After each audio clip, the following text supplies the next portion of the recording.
حدیث میں آتا ہے کہ جنت کے خزانوں میں سے ایک ذکر ہے لا حول ولا قوت الا باللہ، دوسرا غم میں اور بہت زیادہ سوروں کی حالت میں یہ والا ذکر بہت تقویت دے، لا حول ولا قوت الا باللہ، اس کی ٹرانسلیشن بھی بڑی تقویت دے گی، ٹھیک ہے نا۔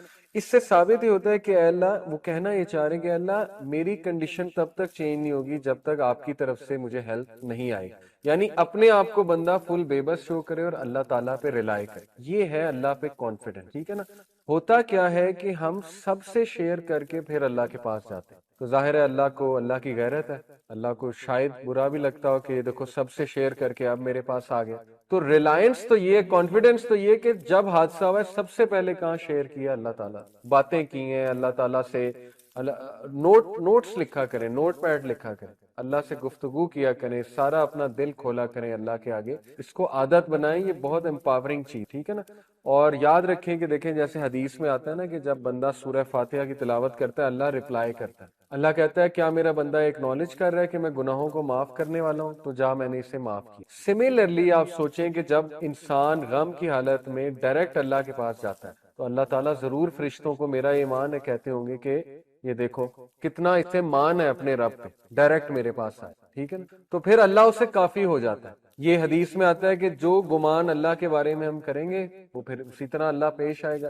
ایک بندہ گمان ہی یہ کر رہا ہے کہ نہیں جی میرا مسئلہ کرنا ہی اللہ نے حل ہے، اللہ نے ہی دینا ہے، بس میں نے اللہ سے ہی مانگنا ہے۔ اللہ کے نبی صلی اللہ علیہ وسلم تو اتنا بھی نہیں پسند کرتے تھے کہ اگر اونٹ پر بیٹھے ہوئے اور کوئی چیز ان کی اونٹ سے نیچے گر جاتی تو خود اتر کے اٹھاتے تھے، یہ ہمارے نبی کے بارے میں آتا ہے۔ اور کبھی بھی کسی کو نہیں کہا مجھے اٹھا کے دے دو، یہ توکل کا لیول ہے، ٹھیک ہے نا، مدد مانگنی ہے اللہ سے مانگنی۔ لیکن یہ کہ ہمارا ایمان اس لیول کا نہیں، تو چلیں شیئرنگ کی جا سکتی ہے، لیکن بہترین یہ ہوگا کہ آپ صرف اللہ سبحانہ و تعالیٰ سے ہی شیئر کریں، ٹھیک ہے جی۔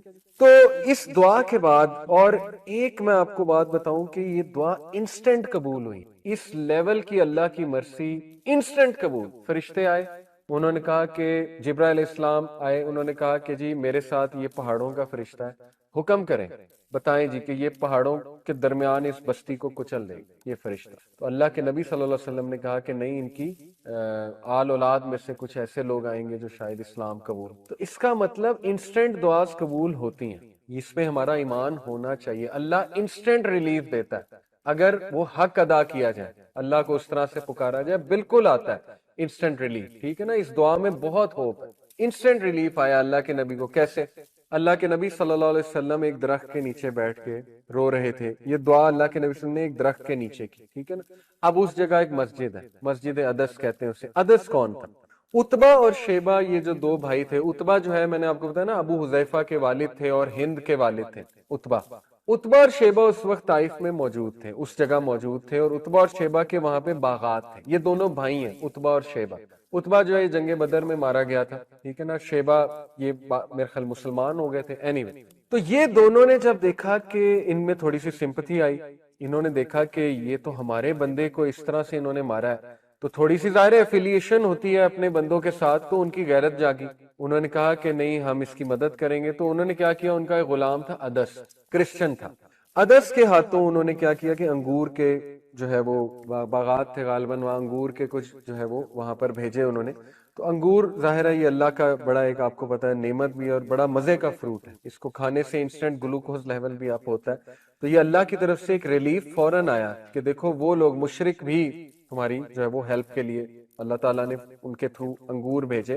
تو عدس جو ہے وہ لش گرین انگور لے کر آئے، اللہ کے نبی صلی اللہ علیہ وسلم نے ایکسیپٹ کر لی۔ یہاں سے ثابت ہوتا ہے کہ اگر ایز کہیں سے آئے تو ایکسیپٹ کر لیں، حالانکہ وہ مشرک تھے، ٹھیک ہے نا، جن کی طرف سے ایز آ رہی تھی تو ایز پسند تھے۔ ہمارے نبی صلی اللہ علیہ وسلم نے ایزینس کو پسند کیا، یہ بات آپ یاد رکھیں، اوکے۔ عدس نے جو ہے وہ جب فروٹس دیے تو رسول اللہ صلی اللہ علیہ وسلم نے بسم اللہ پڑھا۔ اب جب بسم اللہ انہوں نے کہا تو عدس جو ہے وہ بڑا شوق ہوا اور اس نے کہا یہ کیا فریز ہے، یہ جو آپ نے ابھی کہا یہ کیا ہے؟ تو نبی صلی اللہ علیہ وسلم نے کہا کہ یہ ایسی ایک چیز ہے جو میرے رب نے مجھے سکھائی ہے۔ پھر اللہ کے نبی صلی اللہ علیہ وسلم نے پوچھا کہ عدس تم کہاں سے ہو، کس علاقے سے؟ تو عدس نے کہا کہ میں نینوا سے ہوں۔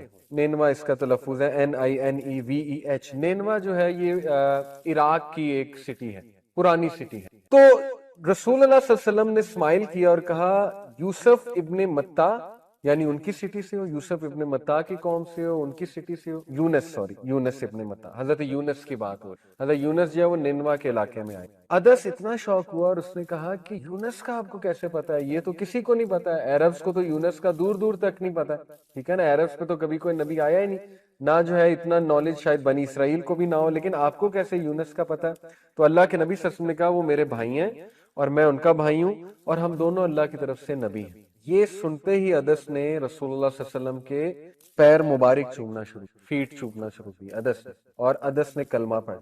اور جب یہ سین سارا دیکھا عتبہ نے اور شیبہ نے، تو اتنا وہ غصے بھی ہوئے، حیران بھی ہوئے کہ ہم نے تو تجھے انگور دے کر بھیجا تھا، تو پاؤں چومنے لگ گیا، تو ایسا تو نے کیوں کیا؟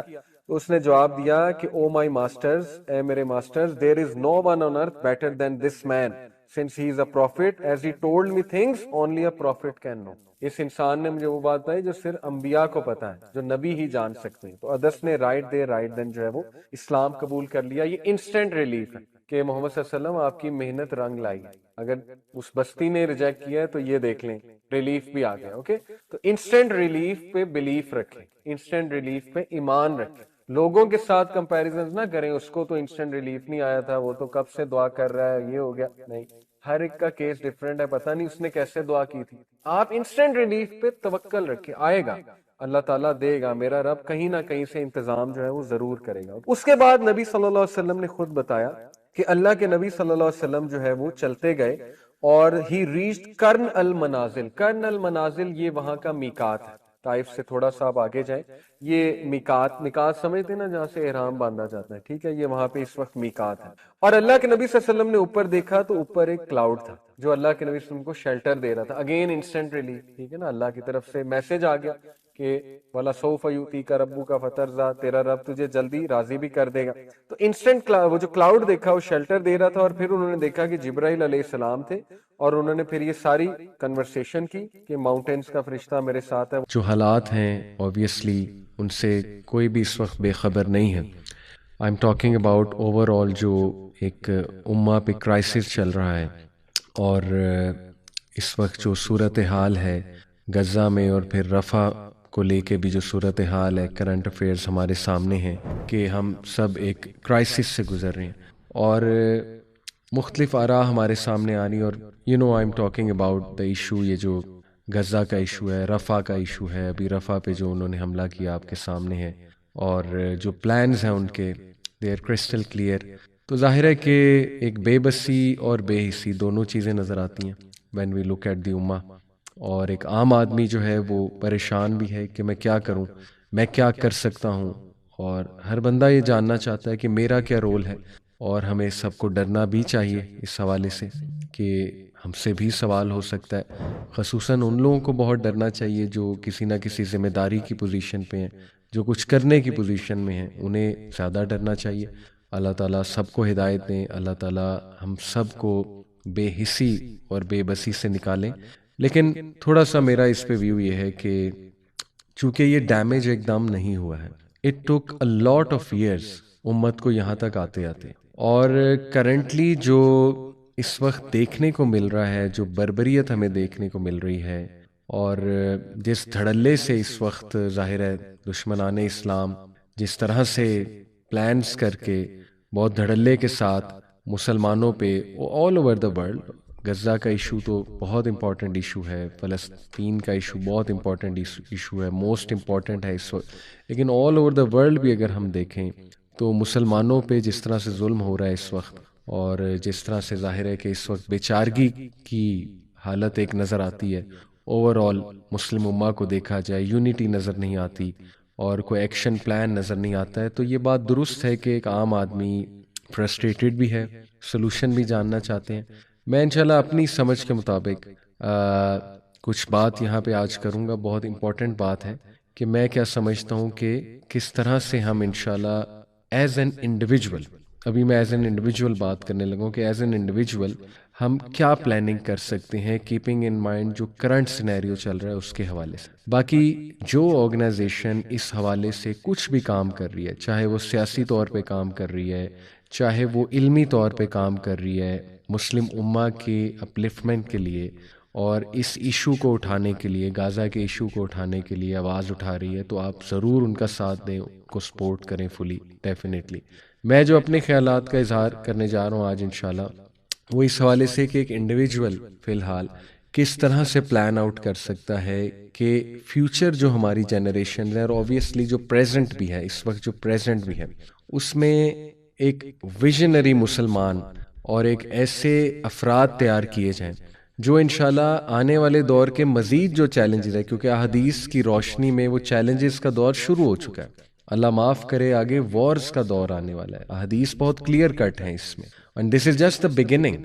پھر آگے آپ کو پتہ ہے کہ دجال اس کے آنے سے پہلے 3 سال پہلے جو قحط سالی ہوگی، تو یہ ہمارے سامنے احادیث بہت کلیئر ہیں، تو ایک چیلنجز کا دور شروع ہونے والا ہے۔ ان چیلنجز کو میں اپنی سمجھ کے مطابق انشاءاللہ کچھ بات کرنا چاہوں گا کہ ان کے لیے ہم اپنے آپ کو ریڈی کس طرح سے کریں۔ تو اس میں چند ایک چیزیں میں آپ کے سامنے رکھتا ہوں کہ سب سے پہلی جو چیز ہے جس پہ ورکنگ ہونی چاہیے، انڈیویجول لیول پہ ورکنگ ہونی چاہیے، کیونکہ ہر انڈیویجول یہ جاننا چاہتا ہے کہ وہ کیا کرے۔ جیسے میں نے کہا کہ ہر وہ آرگنائزیشن جو اس حوالے سے آواز ریز کر رہی ہے، کسی بھی لیول پہ کر رہی ہے، اس کا ساتھ دیں، یہ تو بات کلیئر ہو گئی۔ اب بات آتی ہے کہ عملی طور پہ وہ نوجوان کیا کرے، وہ انسان کیا کرے۔ سب سے پہلے میں سمجھتا ہوں مسلم آئیڈینٹی کو ریوائیو کرنے کی سخت ضرورت ہے، اور اس پہ کام ہونا چاہیے۔ مسلم آئیڈینٹی سے میری کیا مراد ہے؟ دیکھیں، بہت عرصے سے اس چیز سے ہم بڑا دور چلے گئے کہ ہم ایک امت ہیں اور ہم ایک جسم کی مانند ہیں۔ اللہ کے نبی صلی اللہ علیہ وسلم نے فرمایا کہ تم سب ایک جسم کی مانند ہو۔ امت کا غم فیل کرنا، امت کے حالات کو سامنے رکھتے ہوئے اپنے ایکشنز کو درست کرنا، اپنی سوچ کو درست کرنا، یہ ہم سب کا فرض ہے، اور یہ مسلم آئیڈینٹی ایسے ریوائیو نہیں ہو جائے گی۔ اس مسلم آئیڈینٹی کو ریوائیو کرنے کے لیے دیکھیں، سب سے پہلے ضروری ہے کہ ہمیں اپنے دین کو پڑھنا پڑے۔ We need to learn our دین، we need to connect to our history. اور مسلم آئیڈینٹی کے لیے بہت ضروری ہے کہ آپ کم از کم جو بیسکس آف اسلام ہیں ان کے بارے میں تو جانیں کہ اسلام کی فلسفی کیا ہے، واٹ از دا فلسفی آف لائف گیون بائی اسلام، کیا فلسفہ حیات دیتا ہے اسلام، اور اس فلسفے کو اپنے گھروں میں عام کریں۔ اب وہ وقت گزر چکا ہے کہ ہم اس بات کا ویٹ کریں کہ کوئی ہمیں آ کے پڑھائے گا۔ میں سمجھتا ہوں یہ ایمرجنسی کال آئی ہوئی ہے ہر جگہ کہ خود اپنے گھروں میں ہم مسلم آئیڈینٹی کو ریوائیو کریں، اپنے اداروں میں مسلم آئیڈینٹی کو ریوائیو کریں، اپنی آرگنائزیشنز میں مسلم آئیڈینٹی کو ریوائیو کریں۔ آرگنائزیشن سے میری کیا مراد ہے؟ آپ کوئی سافٹ ویئر ہاؤس رن کر رہے ہیں، آپ کوئی اسکول رن کر رہے ہیں، آپ کوئی ادارہ رن کر رہے ہیں، کوئی بھی آپ آرگنائزیشن سے ایسوسیٹڈ ہیں، آپ کو چاہیے کہ بہت اچھے انداز میں، ایکیڈیمک انداز میں وہاں پہ مسلم آئیڈینٹی کی بات شروع کر دی جائے، اور وہاں پہ مسلم ویلیوز کو ریوائیو کرنے کی جستجو کی جائے۔ یہ پہلا سٹیپ ہے، اور یہ سٹیپ میں ایسے ہی نہیں بتا رہا۔ اگر آپ ہسٹری دیکھیں تو ہر ریولوشن یہیں سے شروع ہوئی، یہ کوئی پہلا واقعہ نہیں ہے۔ یہ سوشل میڈیا کی وجہ سے ظاہر ہے کہ بہت زیادہ ہمارے سامنے امیجز ایسی آ رہی ہیں۔ مسلمانوں پہ تھرو آؤٹ ہسٹری بہت اس طرح کے افسوسناک واقعات، سیج آف جیروسلم، اسی علاقے کی بات کر لیجئے، جو کروسیڈرز نے حملہ کیا تھا جیروسلم پہ، خون کی نہریں بہہ گئی تھیں اس علاقے، اس مقدس زمین پہ خون کی نہریں جو ہے وہ بہہ گئی تھی، اور لٹرلی کرسچنز جو کروسیڈرز ہیں، کروسیڈرز کی بات کر رہا ہوں، دے بچرڈ ایوری سنگل مسلم دیئر۔ اور پھر اس کے 90 سال بعد سلطان صلاح الدین ایوبی رحمہ اللہ، انہوں نے دوبارہ اسے ریکانکر کیا۔ اسی طرح سیج آف بغداد ہمارے سامنے منگولز نے خون کی نہریں بہا دی تھی۔ ہمارے سامنے بنگال کا واقعہ ہے، پارٹیشن آف بنگال، ہمارے سامنے ورلڈ وار 2 سے پہلے جو 1857 وار آف انڈیپینڈنس کا واقعہ ہے، ہمارے سامنے سب کانٹیننٹ کے علاقے کی پوری ایک موومنٹ ہے، ریوائولسٹ موومنٹ ہے۔ تاریخ سے ہمیں بہت سی چیزیں پتہ لگتی ہیں کہ کس طرح سے سٹیپ بائی سٹیپ مسلمان واپس عروج کی طرف آئے تھے، اور اس میں ڈیفینیٹلی بہت سی چیزوں کا رول ہے، لیکن میں یہاں پہ اپنی سمجھ کے مطابق چند ایک چیزیں انشاءاللہ آپ کے سامنے رکھوں گا۔ تو جس میں سے پہلی چیز جو ہے وہ مسلم آئیڈینٹی کو ریوائیو کرنا ہے، جو بہت سے ہمارے تاریخ میں جو تھنکرز گزرے ہیں، انٹلیکچوئلز گزرے ہیں، اور انہوں نے یہیں سے کام جو ہے وہ سٹارٹ کیا۔ بیکاز جب تک ہماری ایز این امہ ایک شناخت نہیں ہوگی، ہمیں کلیریٹی نہیں ہوگی ہم ہیں کون، اور ہم آئیڈینٹی کرائسس سے نکل کے اسلام کو اون نہیں کر لیں گے، مسلمانیت کو اون نہیں کر لیں گے، تب تک میں نہیں سمجھتا کہ کوئی بہت بڑی چینج آنے والی ہے. یہ میرا ویو ہے. اس لیے وہ لوگ اسپیشلی جو دعویٰ میں ایکٹیو ہیں، جو دین کو جانتے ہیں، ان کو مزید ایکٹیو ہو کر یوتھ تک یہ پیغام پہنچانا ہے، اپنے گھروں تک یہ پیغام پہنچانا ہے کہ we need to own the religion. اور اوننگ دا ریلیجن میں پھر ظاہر ہے کہ دین کو سیکھنا ہے، دین کو پڑھنا ہے، دین کی بتائی ہوئی ویلیوز کو سیکھنا ہے. ایک طرف ویسٹرن ویلیوز ہیں، ایک طرف ہمارے دین کی دی ہوئی ویلیوز ہیں. اس وقت ہم آئیڈینٹی کرائسس کا شکار ہیں. ہم آدھی ویسٹرن ویلیوز اٹھاتے ہیں، آدھی دینی ویلیوز اٹھاتے ہیں، جبکہ ہمارا دین پورا کا پورا ضابطۂ حیات. تو جس بھی فیلڈ میں آپ ہیں، آپ کو دینی جو آئیڈینٹی ہے، مسلم آئیڈینٹی، اس کو ریوائیو کرنا پڑے گا. یہ سب سے پہلا جو ہے وہ سٹیپ ہے. اس کے بعد میں سمجھتا ہوں، بلکہ اس کے ساتھ ساتھ بہت ضروری ہے کہ جو اسلامی تاریخ ہے، جو مسلم ہیروز ہیں ہمارے، ان کے کنسیپٹ کو ریوائیو کرنا پڑے گا، کیونکہ اپنے ہیروز سے انسان بہت کچھ سیکھتا ہے اور ان کی لائف میں پریکٹیکل لیسنز کوٹ کوٹ کے ہمارے لیے بھرے ہوئے، چاہے وہ عقیدہ ریلیٹڈ لیسنز ہیں، چاہے وہ زندگی گزارنے سے ریلیٹڈ لیسنز ہیں، چاہے وہ کسی بھی سچویشن میں عمل کرنے سے ریلیٹڈ لیسنز ہیں. آپ صرف صحابہ کی لائفز اٹھا لیں، آپ صحابہ کی بایوگرافیز پڑھنا شروع کریں، اپنے بچوں کو بتانا شروع کریں، اور اس میں یوٹیوب پہ آپ کو بہت مواد مل جائے گا. آپ کو کئی لیکچرز مل جائیں گے، most of them are authentic. آپ ٹائپ کیجئے یوٹیوب پہ کہ عشرہ مبشرہ کی سیرہ، ٹھیک ہے، انگلش میں بھی مل جائے گی، اردو میں بھی مل جائے گی. دا 10 بلیسڈ کمپینینز پرومسڈ، جن کو جنہ پرومس تھا. اس کے بعد سابقون الاولون، جو کہ دا فور رنرز ہیں. قرآن مجید نے ان کا ذکر کیا نا کہ یہ لوگ سبقت لے جانے والے ہیں. وہ کون لوگ تھے؟ ظاہر ہے جو دین اسلام جنہوں نے بہت جلدی قبول کیا، دا فور رنرز. ان کے حوالے سے آپ کو ان کی بایوگرافی مل جائے گی، کتابوں میں بھی مل جائے گی. میں نے کہا یوٹیوب پہ بھی آپ کو لیکچرز مل جائیں گے. میرا بتانے کا مقصد یہ ہے کہ صحابہ کی زندگیوں کو پڑھنا شروع کریں اور صحابیات کی زندگیوں کو. آپ کو ایسے ایسے جیمز ملیں گے، ایسی مثالیں آپ کو ملیں گی کہ آپ حیران ہو جائیں گے کہ اس طرح کے کریکٹرز بھی تھے دنیا میں، اور کیا کوالٹیز تھیں ان لوگوں کی، اور کیا خدمات تھیں ان کی اسلام کے لیے، اور کس طرح انہوں نے زندگیاں جی کر دکھائیں. دیکھیں، اگر ہم صرف صحابیات کی بات کریں تو صحابیات میں کتنے ایسے نام ہیں جو ہماری فنگر ٹپس میں ہیں، لیکن یہ بات کہ ہماری بچیوں کو ان صحابیات کی لائف کے بارے میں کتنا پتہ ہے، یہ ایک کویسچن مارک ہے. اینڈ سیم گوز فار صحابہ.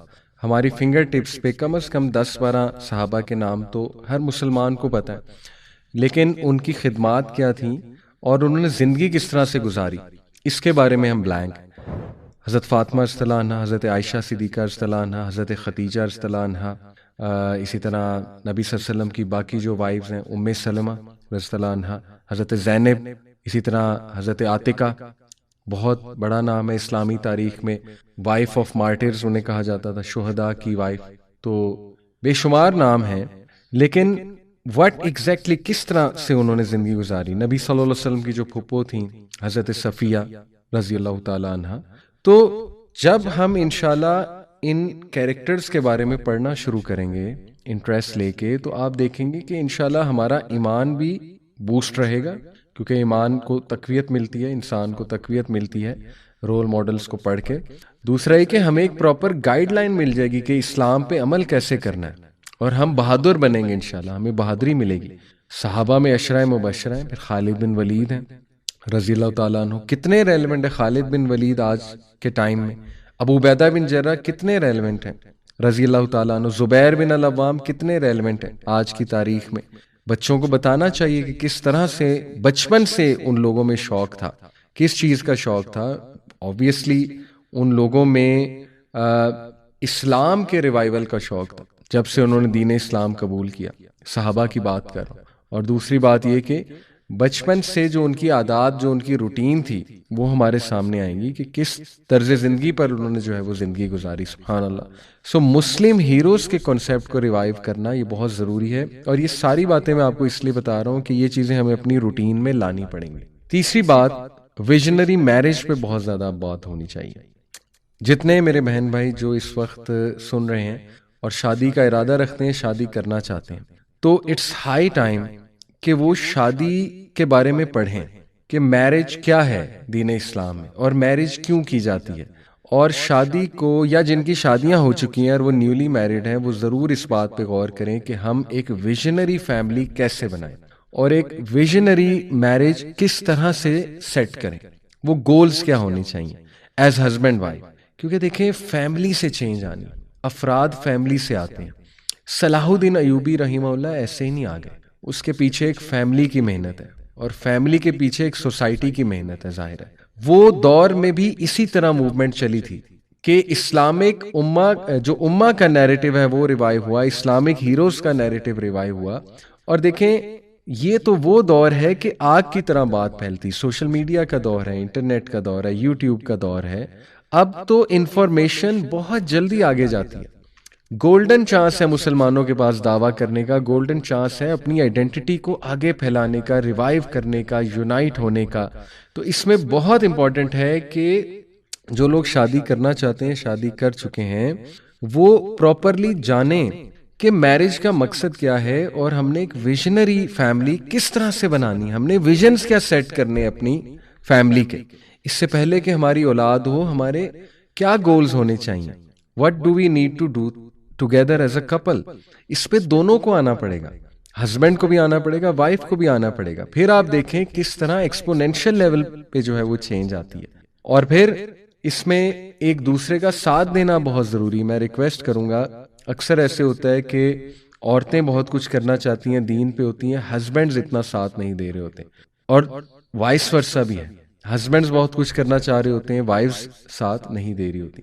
تو دونوں کو بیٹھ کر یہ سوچنا چاہیے کہ امت کی جو کنڈیشن ہے اس وقت، دا اسٹیٹ وچ دا امہ از ان کرنٹلی رائٹ ناؤ، وہ کنڈیشن اور وہ حالت ہم سے چیخ چیخ کر یہ کہہ رہی ہے کہ اب وقت آ چکا ہے، ایمرجنسی سچویشن لگی ہوئی ہے کہ اب بھی نہیں کرو گے تو کب کرو گے؟ اگر اپنی جنریشن پہ اب سے ورک نہیں کرو گے، اپنی اولاد پہ اب سے کام نہیں کرو گے، اپنی فیملی پہ اب سے کام نہیں کرو گے، اپنے شادی کے انسٹیٹیوشن کو اب سے ٹھیک نہیں کرو گے تو کب کرو گے؟ اس لیے صرف باتیں کرنا اور اپنے اندر کوئی تبدیلی نہ لانا یا کوئی ایکشن پلان پہ نہ آنا اور صرف جو ہے وہ چند ایک ریلیز اٹینڈ کر لینا، اس سے تو چینج نہیں آنے والی ہے. ریلیز ضرور اٹینڈ کریں، ہر اس آرگنائزیشن کی ہیلپ کریں جو ہر لیول پہ اس ایشو پر آواز اٹھا رہی. میں بات کروں غزہ کے ایشو پہ، مسلمانوں کا بڑا امپورٹنٹ ایشو جس نے ہمیں بڑی ویک اپ کالز دی ہیں. یہ میں بار بار کلیئرٹی دے رہا ہوں کہ اس پہ ضرور ساتھ دیں سب کا، لیکن اپنی زندگی میں کوئی تبدیلی نہ آئے، کوئی ایکشن پلان نہ ہو، کوئی ویژن نہ ہو، کچھ بھی تبدیل نہ ہو، تو پھر یہ ایک بہت بڑا لمحہ فکری ہے کہ اگر یہ واقعہ بھی نہیں ہمیں جگا رہا تو پھر کون سا واقعہ ہمیں جگائے گا. تو بڑا کچھ تبدیل ہونا چاہیے، بڑا کچھ تبدیل ہونا چاہیے. تو اس لیے جو میرڈ کپلز ہیں، ینگ اسپیشلی، اور جو شادی کرنا چاہ رہے ہیں، وہ اس باتوں پہ بہت غور کریں، اور میں مزید آگے جا کے بتاؤں گا. چوتھی جو چیز میرے نزدیک ہے جس پہ اس وقت بہت زیادہ کام ہونا چاہیے، وہ ہے اسلامک پیرنٹنگ. اور یہ بات میں کلیئر کر دوں کہ دیکھیں، جب میں نے مسلم آئیڈینٹی کی شروع میں بات کی، پہلا پوائنٹ ہی مسلم آئیڈینٹی تھا، اس میں پھر سب کچھ آ جاتا ہے کہ Islam is a way of life. وہ کلیئر ہونا چاہیے انسان کو کہ اسلام ہم سے کیا تقاضا کرتا ہے، اور ظاہر ہے کہ ہمیں ایز اے مسلم کیا کرنا چاہیے، وہ اس میں کور ہو جاتا ہے. اسلامک پیرنٹنگ، دیکھیں وقت آ چکا ہے کہ ہم اپنے بچوں کو بالکل اسلامک تربیہ پہ اسی طرح فکر مند ہو جائیں جس طرح ہم دنیاوی تعلیم پہ ان کے لیے فکر مند ہوتے ہیں، جس طرح یونیورسٹیز میں ایڈمیشن کے لیے ان کے لیے فکر مند ہوتے ہیں، جس طرح سکولز کی اسائنمنٹ، ہوم ورک کے لیے فکر مند ہوتے ہیں. بالکل یہی والی فکر ہمیں چاہیے ہوگی کہ ہم پیرنٹنگ کے حوالے سے، اسلامی تربیہ میں ان کے حوالے سے فکر کریں. اور دین اگین جب ہم فکر یہ کریں گے تو پھر ہی ہم کوئی ورکنگ کریں گے نا. Then we are going to chalk out some plan کہ پھر کس طرح اپنے بچوں کو ریز کریں، اس سے پہلے کہ بہت دیر ہو جائے، اس سے پہلے کہ بچے کنفیوز ہو جائیں اپنی آئیڈینٹی کو لے کے، اور بچے جو ہے وہ پھر ظاہر ہے ان کو سمجھ نہ لگے کہ اب کرنا کیا ہے. تو دس از ہائی ٹائم کہ ایز ہسبینڈ اینڈ وائف آپ سب کو مل کر بیٹھ کر انشاءاللہ یہ سوچنا چاہیے ایز اے فیملی کہ what values we need to bring, ہم کیا ویلیوز لے کر آئیں انشاءاللہ اپنی فیملی کے اندر، اور ہم کس طرح سے اپنا گھرانہ بنائیں. زیادہ سے زیادہ سنت پر عمل کس طرح سے کیا جائے ہر معاملے کو لے کر، اپنے گھر میں کیا کیا چیزیں انٹروڈیوس کرائی جائیں جو سنت سے ثابت ہیں، ایک پروڈکٹیو روٹین کیسے بنائی جائے اپنے گھروں میں، اپنے بچوں کو ٹائم کیسے دیا جائے اس حوالے سے، اپنے بچوں سے دین کی بات کیسے کی جائے، اپنے بچوں کو کیا ایکٹیویٹیز ڈیزائن کر کے دی جائیں. دیکھیں اس کے لیے ٹائم نکالنا پڑے گا. بلکہ میں یہ کہتا ہوں کہ اگر کچھ سیکریفائس کر کے بھی آپ کو ٹائم نکالنا پڑے تو ضرور نکالیں، کیونکہ ایمرجنسی سچویشن ہے. آئی انڈرسٹینڈ کہ کمانا، جاب کرنا وہ بھی زندگی کا حصہ ہے اور کرنا ہے، لیکن اتنے نہ کھپ جائیں کہ ان چیزوں کا ٹائم ہی نہ ہو اور ہم بس جو ہے نا وہ کہیں بچوں کو چلو ادھر اسکول بھیج دو، فلانی آرگنائزیشن میں بھیج دو، وہاں ان کی تربیت ہو جائے گی، ہمارے پاس تو ٹائم ہی کوئی نہیں. تو ٹھیک ہے آرگنائزیشن والے تربیت کر دیں گے، لیکن سب سے زیادہ بچہ آپ کے ساتھ ہے گھر میں. اور اگر ماں باپ ٹائم نہیں دیں گے، ماں باپ غور نہیں کریں گے تربیت کے اوپر، اسلامک مائنڈ سیٹ کے ساتھ بچے کو گروم نہیں کریں گے، تو پھر آپ مجھے خود بتائیں کہ کس طرح سے وہ کریکٹرز جنم لیں گے جو بہادر ہیں، جو دین اسلام کو سرو کرنا چاہتے ہیں، جن کے لیے جو توحید پر گرومڈ ہوئے ہیں، اللہ رب العالمین کا تعارف ہے ان کو، دنیا کی حقیقت سے واقف ہیں، اور سب سے بڑی بات ہے کہ بہادر ہیں. بہادری بہت بڑی چیز ہے. کرج اس وقت امہ کو سب سے زیادہ جس چیز کی ضرورت ہے میں سمجھتا ہوں وہ کرج کی ضرورت ہے، بہادری کی ضرورت ہے. تو یہی بچوں نے، یہی لوگوں نے پھر اوپر آنا ہے، اداروں میں جانا ہے، انہی بچوں نے پھر ظاہر ہے کہ ٹیچرز بننا ہے، انہی بچوں نے ظاہر ہے کہ مختلف جو ہمارے ادارے ہیں وہاں پر جانا ہے. تو یہ ایک ویژن ہے، آلدو اس کو ٹائم لگ سکتا ہے، لیکن یہ ایک ایکشن پوائنٹ ہے. This is a very important practical point. اس پر ہم سب کو بہت زیادہ غور کرنا چاہیے کہ یہ کرنے والے کام ہیں، ان پر ہمیں آنا ہے انشاءاللہ تعالی. سو یہ جو 4 چیزیں میں نے آپ کو بتائیں، نمبر 1 آئیڈینٹی کرائسس سے نکل کے مسلم آئیڈینٹی، مسلم شناخت کو ریوائیو کرنا، جس کا مطلب ان شارٹ یہ ہے کہ اسلام کو اون کرنا، مسلمانیت کو اون کرنا. اور مسلمانیت کو اون کرنے میں بہت امپورٹنٹ سٹیپ ہے دین اسلام کا نالج حاصل کرنا. اب نالج حاصل کرنے کا یہ مطلب نہیں ہے کہ ہر بندہ 8 سال کا درس نظامی کر لے، کم از کم اتنا بیسک نالج تو ہو کہ اسلام ہم سے کیا ڈیمانڈ کر رہا ہے، قرآن مجید کی تعلیمات کیا ہیں، بطور مسلمان میرے کیا فرائض ہیں، امہ کیا ہے، امہ بطور جسم، وہ جو حدیث ہے کہ تم سب ایک جسم کی مانند ہو، اس کو کیسے انٹرنلائز کرنا ہے، کیسے فیل کرنا ہے، امت کے لیے میں نے کیا کرنا ہے، میں نے اپنی سروسز امت کو کیسے دینی ہے. یہ ساری چیزیں ان کا تعلق مسلم آئیڈینٹی سے ہے. اور اپنے اپنے اداروں میں، اپنی اپنی آرگنائزیشنز میں اسلامک ویلیوز کو لانا، اسلامک کلچر کو ریوائیو کرنا، اسلامی تعلیمات کو ریوائیو کرنا، لوگوں تک دین پہنچانا. اور دیکھیں اب تو اتنی ایونیوز کریٹ ہو چکی ہیں، آن لائن اتنے ادارے بنے ہوئے جو اسلام سکھا رہے ہیں، فقہ سکھا رہے ہیں، سیرت سکھا رہے ہیں، قرآن مجید سکھا رہے ہیں. کب ہم ٹائم نکالیں گے ان چیزوں کے لیے؟ جب انشاءاللہ ہم یہ چیزیں سیکھیں گے تو آپ خود دیکھیں گے کہ ایکسپونینشل لیول پر چینج آئے گی. اور اس کے بعد میں نے کہا مسلم ہیروز، اپنی تاریخ کے ساتھ کنیکٹ ہونا پڑے گا. اب ہمیں ٹائم نکال کے پڑھنا پڑے گا ان لوگوں کے بارے میں. یہ مثالیں اللہ سبحانہ و تعالیٰ نے اسی لیے رکھی تھی کہ مسلمان جب بھی ڈاؤن فال کا شکار ہوں تو ان لوگوں کی تاریخ پڑھ کے، ان کی بایوگرافیز پڑھ کے انشاءاللہ ان میں وہ ریوائیول اور ریولوشن کے جذبات پیدا ہوں اور یہ ڈی موٹیویشن سے باہر نکلیں اور ان کو پتہ لگے کہ یہ لوگوں نے کس طرح سے اللہ پر توکل کرتے ہوئے جو ہے وہ امپاسبل کام کر کے دکھا دیا. اور وہ ظاہر علامہ محمد اقبال کا جیسے شعر بھی ہے نا کہ ہے تمہیں موت کا ڈر، ان کو خدا کا ڈر تھا. جواب شکوہ میں جیسے وہ کہتے ہیں، جواب شکوہ بھی بہت ریلیونٹ ہے، بلکہ میں تو کہتا ہوں علامہ محمد اقبال کو پڑھنا چاہیے، بہت امپورٹنٹ ہے، وہ بھی بہت ریلیونس ہے اس کی آج کل. تو یہ whether you are a teacher, a student, a parent, آپ جو ہے وہ کسی ادارے میں کام کر رہے ہیں، مسلم ہیروز کے اس کو ریوائیو کیجئے، ضرور ریوائیو کیجئے ہسٹری کو انشاءاللہ. تیسری میں نے بات کی ویژنری میرج. جو لوگ شادی کر چکے ہیں اور نیولی میرڈ ہیں یا کرنے جا رہے ہیں، پلیز پہلے پڑھ لیجئے کہ اسلام میں میرج کا کانسیپٹ کیا ہے، تاکہ آپ لوگ کلیئر مائنڈ سیٹ سے میرج میں انٹر ہوں، چھوٹے چھوٹے چنچلوں میں نہ پڑیں، شیطان کے ہتھے نہ لگیں، اور بڑے کلیئر ویژن کے ساتھ، کلیئر گولز کے ساتھ آپ دونوں انٹر ہوں. اور اگر انٹر ہو چکے ہیں تو سٹل کلیئر گولز بنا لیں اور اس ویژن کے ساتھ چلیں کہ ہم نے انشاءاللہ تعالی ہمارے جو بچے کل کو اللہ رب العالمین دے گا وہ کانفیڈنٹ مسلمز ہوں گے، کانفیڈنٹ مسلمان ہوں گے. تو دونوں جب بیٹھ کر یہ سوچیں گے کہ امت کے جو حالات ہیں کم از کم میں اتنا تو کر سکتا ہوں ایز اے فیملی، خصوصاً مرد کیونکہ وہ قوام ہے، وہ مینیجر ہے، لیڈر ہے فیملی کا، کہ کم از کم ہم اتنا تو کر سکتے ہیں کہ ہم اپنے لیول پہ اپنی چیزیں درست کرنا شروع کر دیں فیملی کی، اور ذرا سوچنا شروع کر دیں کہ انشاءاللہ ہاؤ ٹو میک شیور کہ یہ جو ڈیمیج ہوا ہے، جو ڈیمیج آج ہمیں نظر آ رہا ہے، کریج نہیں ہے مسلمانوں میں، وہ کانفیڈنس نہیں ہے مسلمانوں میں، وہ عمل نہیں ہے مسلمانوں میں، مسلمانوں میں وہ محبت نہیں ہے اللہ کے لیے، مسلمانوں میں اسلام کے لیے وہ محبت نہیں ہے، باتیں بہت زیادہ ہیں۔ تو یہ جو ڈیمیج ہوا ہے اس ڈیمیج کو ریپیٹ نہ کریں، وہ کیسے ہم نے اسٹریٹجی بنانی ہے؟ جیسے قرآن نے بڑے کلیئر کٹ گولز دیے ہیں، اللہ تعالیٰ سورہ تحریم میں کہتے ہیں نا، فیملی سیٹ کرنے کا گول دیا اللہ نے، سورہ تحریم آیت نمبر 6 کہ اے لوگوں جو ایمان لائے ہو، کو انفسکم واہلیکم نارا، بچا لو اپنے آپ کو اور اپنے اہل و عیال کو اس آگ سے جس کا ایندھن انسان اور پتھر ہے۔ یہ ایک ویژن دے دیا اللہ نے، الذی خلق الموت والحیات لیبلوکم ایکم احسن عملا، یہ ایک ویژن ہے کہ زندگی ایسے گزارو کہ آسن عمل کرو، ایکسیلنس کے ساتھ زندگی گزارو۔ اور ایکسیلنس کہاں سے پتہ لگے گا؟ سیرہ سے پتہ لگے گا کہ ہمارے نبی نے زندگی کیسے گزاری ہے۔ تو بچوں میں محبت پیدا کرنی چاہیے، اور وہ تبھی پیدا ہو سکتی جب ماں باپ الائنڈ ہیں آپس میں، جب ماں باپ آپس میں ایگریڈ اپون ہے کہ ہم نے یہ کرنا ہے اور ٹائم نکال رہے ہیں بچوں کے لیے، تبھی ہوگا نا، ماں باپ جب الائنڈ ہیں۔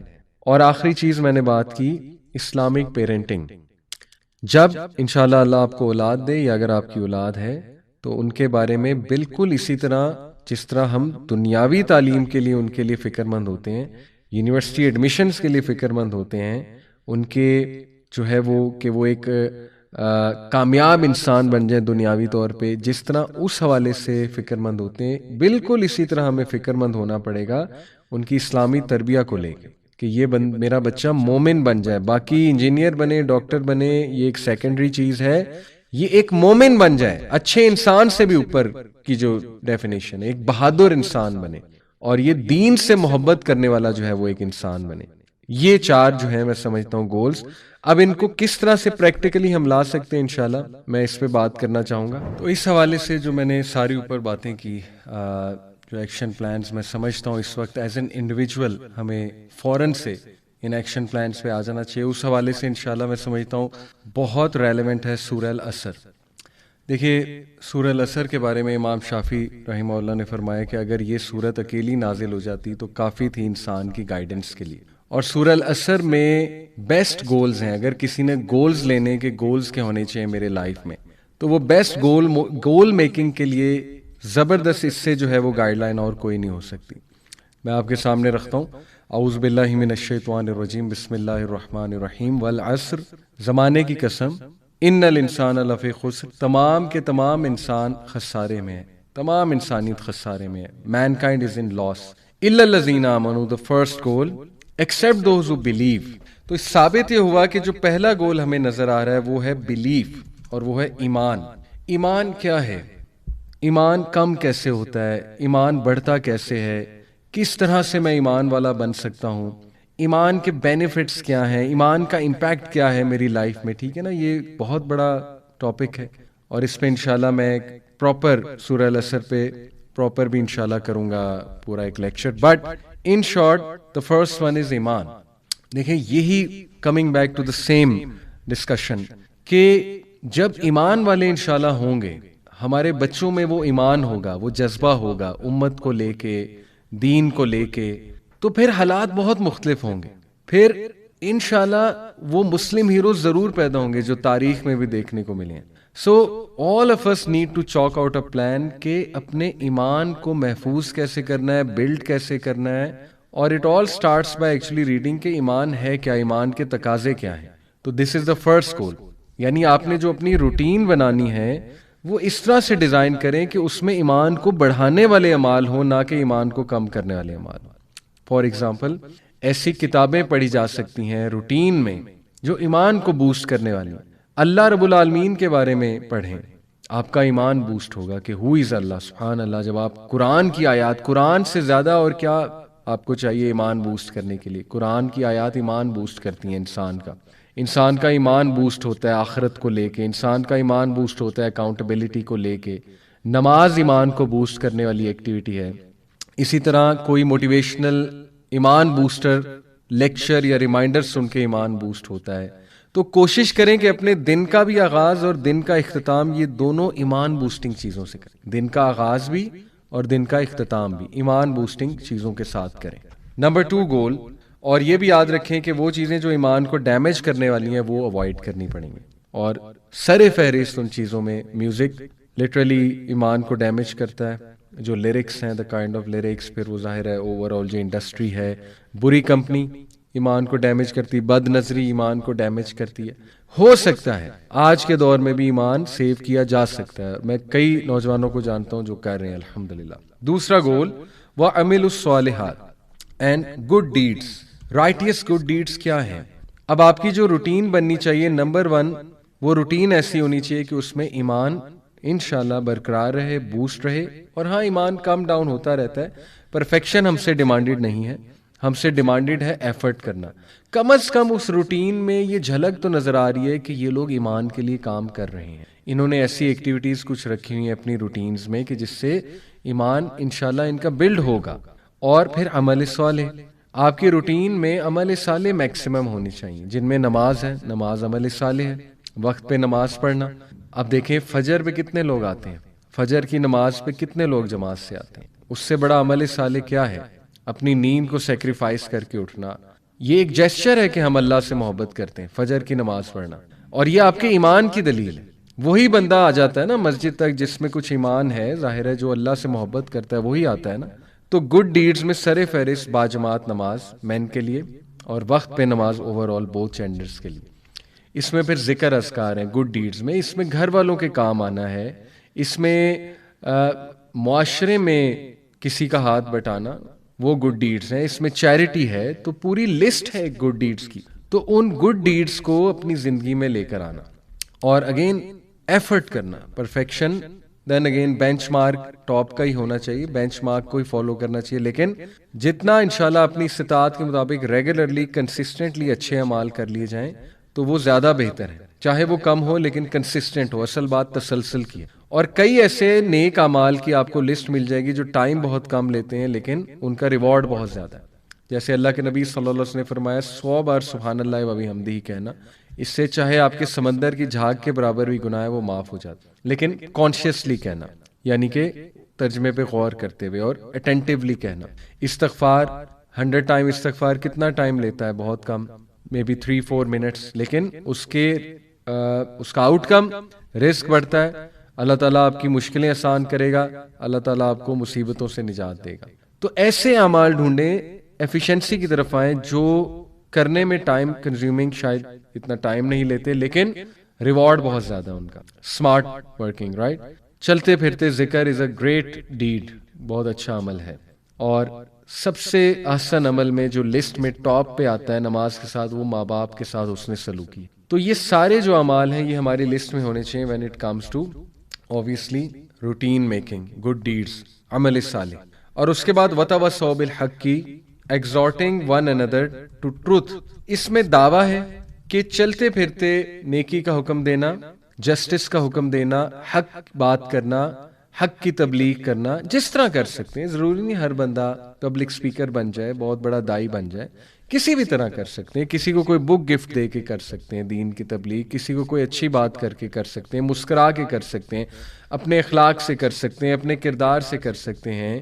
کسی کو ویسے ہی ڈنر پر انوائٹ کر کے، کوئی خود نہیں کر سکتے کسی کے تھرو درس ارینج کروا سکتے ہیں. ایز اے فیملی ایسے فنکشنز آپ ارینج کر سکتے ہیں. ماہانہ کوئی جگہ بک کرا لی، فارم ہاؤس بک کرا لیا، سب کو بلایا، وہاں پہ جو ہے آپ نے باقی ایکٹیویٹیز بھی کی، ساتھ میں ایک درس بھی رکھ لیا. یہ سب وتواصوا بالحق میں آتا ہے. اور وتواصوا بالحق میں انسپریشنل ایکشنز بھی آتے ہیں. حق پہ زندگی گزارنا، جو حق کام ہے وہ کرنا، اور ایک دوسرے کو انکریج کرنا اس کے لیے، یہ بہت ضروری. اس میں کمیونٹی بلڈنگ، کمیونٹی سروس آتی ہے کہ ان ایکٹیو نہ ہونا، ایکٹیولی پارٹیسپیٹ کرنا کمیونٹی میں حق کی آواز بلند کرنے کے لیے. یہ گول ہے. تو روٹین ایسی ہونی چاہیے کہ آپ کسی نہ کسی طرح کمیونٹی سروس میں انوالوڈ ہیں اور آپ اپنے ایکشن سے دوسروں کو انسپائر بھی کر رہے ہیں. یہ بہت ضروری ہے. اور اسی لیے مسجد کا جو کانسیپٹ ہے وہ وتواصوا بالحق پر پورا اترتا ہے. مسجد جائیں، مسجد کو آباد کریں, نوجوان جائیں. میں آپ کو گارنٹی دے رہا ہوں, نوجوان جب مسجد میں جائیں گے, ہمارے جو خطیب ہیں ان کے موضوع تبدیل ہو جائیں گے. ابھی نوجوان ہی شکایت کرتے ہیں جی ان کے موضوع نہیں ٹھیک. ان کے موضوع آپ کی پسند کے اس لیے نہیں, آپ جاتے ہی نہیں مسجد میں. آپ مسجد میں بیٹھے ہوں گے تو ان کے موضوع تبدیل ہوں گے نا. اگر لیٹ سے کسی کا موضوع ٹھیک نہیں ہے, ویسے تو اب بڑی محنت ہوئی ہے اس پہ اور موضوعات بہت اچھے ہوتے ہیں. اب پریکٹیکلی سپیکنگ میں نے جو وٹنس کیا بڑی چینج آئی ہے, لیکن لیٹ سے وہ کہتے ہیں کہ نہیں جی ہم اس لیے نہیں جاتے. دیکھیں جب ان کے سامنے بزرگان ہی بیٹھے ہوں گے جو صرف فضائل کی بات سننا چاہتے ہیں, اینڈ فیئر انف عمر کے وہ اس حصے میں ہیں کہ وہ جاننا چاہتے ہیں, فضائل کے بارے میں زیادہ سننا چاہتے ہیں, تو پھر فضائل پہ زیادہ بات ہوگی.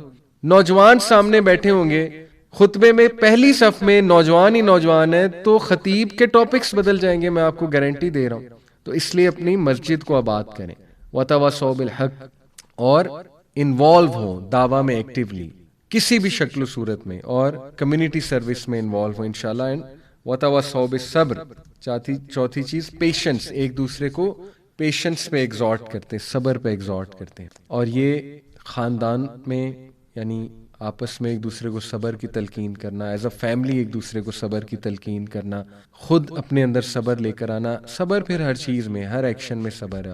آپ کو پتہ ہے گناہ سے بچنے کے لیے صبر ہے, اللہ تعالیٰ کے احکامات بجا لانے میں صبر ہے, لوگوں سے ڈیل کرنے میں صبر ہے, لوگوں کے رویے برداشت کرنے میں صبر ہے, غصہ کنٹرول کرنے میں صبر ہے, سبلنگز کے ساتھ, بہن بھائیوں کے ساتھ ڈیل کرنے میں صبر ہے, کوئی حق تلفی ہو جائے اس حوالے سے ظاہر ہے کس طرح آپ نے ڈیل کرنا ہے, معاملات کے حوالے سے صبر ہے. تو وتواصوا بالحق وتواصوا بالصبر, ایک دوسرے کو صبر کی تلقین کرتے ہیں. تو خود بھی صابر بنے اور ایز اے فیملی ایک دوسرے کو صبر کی بھی تلقین کریں, اور ایز اے سوسائٹی بھی. تو یہ 4 بہترین گولز اللہ سبحانہ و تعالیٰ نے ہمیں دے دیے. ان 4 گولز کو آپ سامنے رکھیں انشاءاللہ. یہ ایکشن پلانز ہیں, پراپر ایکشن پلانز ہیں ایز اے فیملی اور ایز این انڈیویجول. آپ اس وقت کیا کر سکتے ہیں انشاءاللہ, اور آپ دیکھیں اس سے بہت